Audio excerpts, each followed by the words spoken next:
All right. Edward Carvajal here for Sherdog.com, interviewing Mr. Aaron Jeffery, who is fighting at CFFC 93, the main event for the title, right? Middleweight title? That's correct. So I got a couple of questions. Excuse me for looking down because I have my notes here. But a couple of questions just because as things I'm running into, I was rewatching some of your old fights and looking at some stuff online. The first thing I wanted to ask you was what was up with the that MMA mullets video? Was that something that you did on your own and Fight Pass took it, or did they ask you to do it? I don't exactly know how it happened, but the same guy who set me up with you, Michael, I think he's in touch with Fight Pass, and he was in talks with them. And yeah, somehow they came up with this idea. Actually, just last week, I talked to one of the guys from Fight Pass too, the guy that's kind of running this stuff. And he loved it apparently and wants me to do more stuff. So I'm down, man. It's funny. It is funny. So are you have you been rating mullets for a while? No, this is my first time rating mullets. Okay. No, it's funny because it's weird the things that will catch on. There's a guy out here in Jersey that rates benches, like public benches. Yeah. And he's picked up a huge following and he's got like sponsors and everything because of it. So you never know. Crazy, eh? Yeah, you never know. So one thing I was looking when I was watching your last fight from LFA. Mm-hmm. They kept commenting on your gym, Parabellum. Mm-hmm. How long have they been around, and when did they, or at least when did they pick up that name? Because it means something really cool, doesn't it? Yeah, it does. Parabellum actually closed though during the COVID. Oh man. Yeah, they I think there was some more stuff behind the scenes beforehand. But then COVID kind of was like the straw that broke the camel's back. So Parabellum is no more, but I still work with my head coach from there, Lyndon Whitlock. But yeah, Parabellum, what does it mean again? Something about is it it's something Latin, and I know the only reason it came to mind when I was watching your fight from LFA. It's want peace, prepare for war. Is that what it is? Yeah. It's pretty cool. Yes. The owner's Rory McDonald. He's a big book nerd. He's a super smart guy, so he likes all this old Latin stuff. So I think he came up with that. Yeah, it's cool. I'm sorry they closed down, but I know. I mean, trust me, I've felt that part of COVID as somebody that teaches at a martial arts school myself. I mean, we had to close down, and we just opened up a new spot like in May. But I mean, it's still like struggling. So I get it, man. I'm sorry that happened. Speaking of COVID, I mean, with that on top of that, I mean, that leads me to my next question. I mean, I know you fought a couple of times during this whole thing, but like, how has it been training and keeping focus, especially with what you just told me? Yeah, it's weird to say the least. I mean, like I think still technically what we're doing is considered illegal. We've had bylaw officers come into the gym and try and shut us down. Like she pulls out her notebook and she's counting heads and writing down notes and starting to write tickets and shit. We haven't got any tickets yet, but I mean, we've had a few close calls. We have people like calling and snitching every day. It's really an inconvenience. And I'm lucky enough to have gone to fight. But travel's weird. Like you're getting asked the weird questions. This time we got to get the COVID PCR test before we leave. For both my last fights, entering Canada, you have a 2-week quarantine. So I'm just like stuck at home again for 2 weeks after. So it's not ideal. That's for sure. Oh, wow, man. I mean, that's really rough. It's just, it's weird. It's weird to see, especially like you said, there's people that are, I don't know, man, as somebody like I don't train at your level or anything like that, but for me, it's training is therapeutic. It's necessary to me. So when I hear stuff like that, it's kind of like, I mean, this is your livelihood, you know?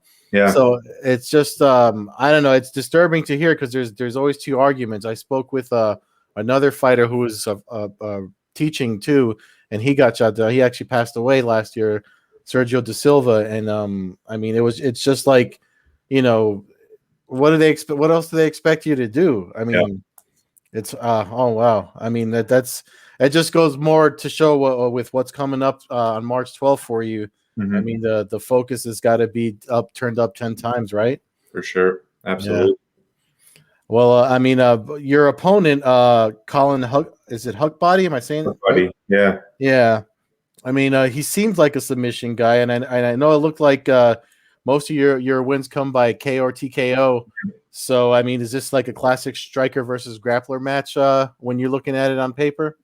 That's not how I look at it, but I'm sure that's how everyone else is going to look at it. I don't know if they're probably going to talk about it on the broadcast or something. I'm sure some media outlets are going to write about it that way.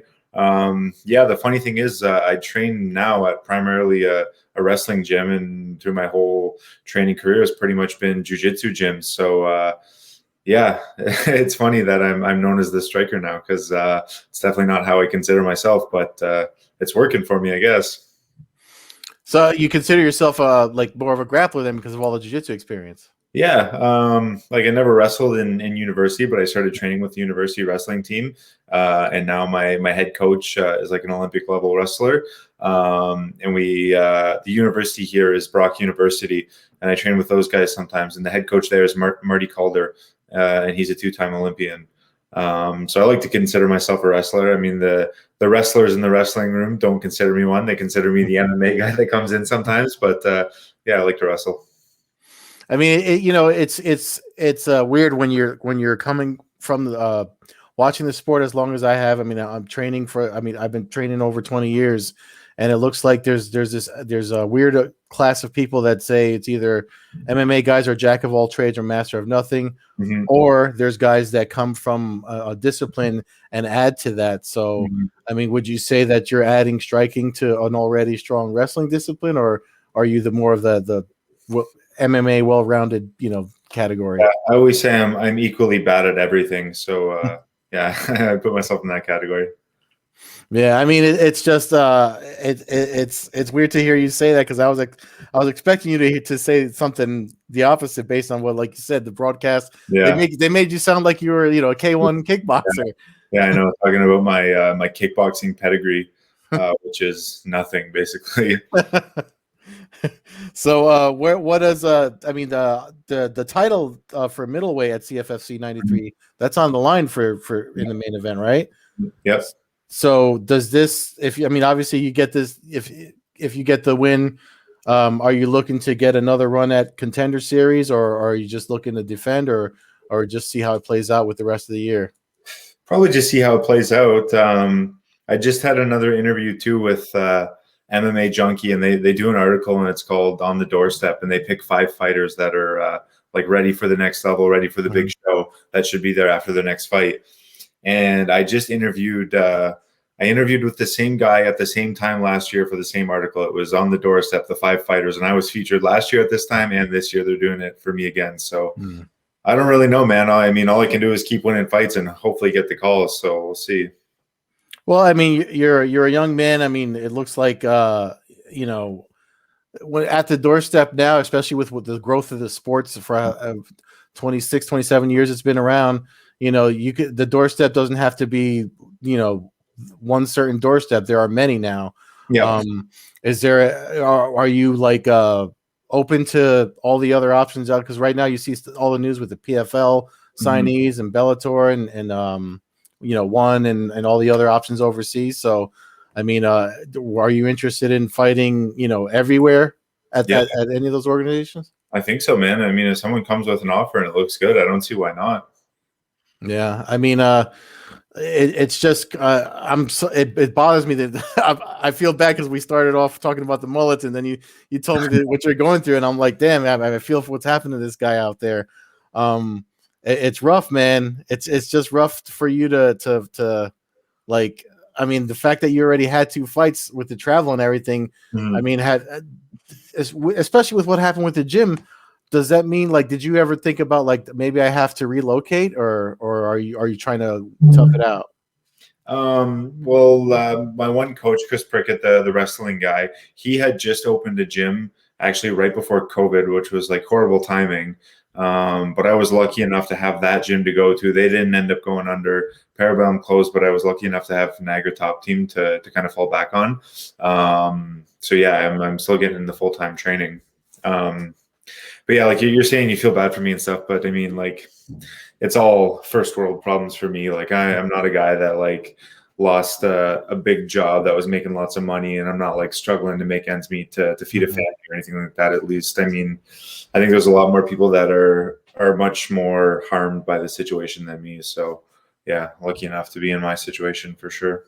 Yeah, no, absolutely, absolutely. It just caught me off guard when you said it. I was like, I mean, especially because, like I said, I could relate. I went through something similar here in New Jersey. It's weird too, because it's like it's so different everywhere. Like I know a bunch of guys down in the States that are training, and everything seems like totally normal. Like a bunch of guys in Florida, they're all just training, and there's pictures of them going out, and everything seems like normal life. And then here where I am near Toronto, I think I just read something the other day that said like we're the most locked down region in North America. Like we had a stay-at-home order that was like you're not allowed to leave your house unless it's for something essential, which is like gas or healthcare or groceries or that kind of stuff. So I mean, it's crazy the discrepancy between like different places. It is crazy. You're right about that. I was just talking to people in Florida last night about this very thing. So where did you say you were? I'm in New Jersey. Well, okay, we're flying into New Jersey on Saturday actually, and then driving to Philly. What's it like there? What are your restrictions? I mean, there's a limited capacity, but I mean, we've been able to open up and train at indoor sports. I think is like 10% or something like that. So I mean, what's that? No contact. I mean, I've been rolling, and nobody stopped us. So so it's not, we don't have people like you said. I mean, I feel like April, May, we had to worry about people like calling people on us, but I mean, it's definitely been, lightened up since. So, I mean, if when you come this way, you'll be able to get a little bit more, time in between. It's March 12th, so you have a couple of weeks, right? Yeah, we leave on Saturday, so we'll have like 6 days down there. Yeah. I don't know what we're going to do. I mean, we booked a pretty sick Airbnb. I'm looking forward to that, to just going at a nice place for a few days. We got to find somewhere to train while we're there. Oh, okay. Do you know where you're going to be? Like what location? Well, we're just flying into Jersey, then we drive to Philly, and we're like right downtown Philly. So I'm sure there's something. Oh yeah, there should be some stuff there. Yeah, for sure. Like I know Migler Reese is in Philly and a couple other people. So, but all right. CFFC 93. That's March 12th on UFC Fight Pass. Aaron Jeffery, I mean, I wish you all the luck in the world. I mean, it looks like things will be getting better as time goes on, but I'm looking forward to it. I watch all the stuff on Fight Pass, especially. I mean, I hope the mullet thing becomes a regular, thing on social. I just realized that the other day. I'm like, I guess I can never cut this now. Yeah, I guess. Is it bothering you at all or no? No, I like it. It's just funny how much like traction it picked up as like something that I did as a dumb joke. Like I had like the COVID hair. Everyone was growing their hair out because it was like illegal to go to the barber or whatever. So I was just growing it out, and then I was like back in the gym full time, and it was like in my face and shit, and I hated it. So I was like, okay, I'll just cut off the top and leave the back. That'll be funny for a bit. And then it just picked up so much traction, and now I'm like, well, I'm stuck with it. Yeah. I used to have one when I was, middle school. I wish I had pictures of it, but I don't have it anymore. So my apologies for breaking the trend. All right. Well, thank you so much. Good luck to you. If you want to throw out your social and stuff and sponsors for folks to follow. Yeah, everywhere at AAJ MMA. Hit me up. All right, cool. Thank you so much. Good luck to you.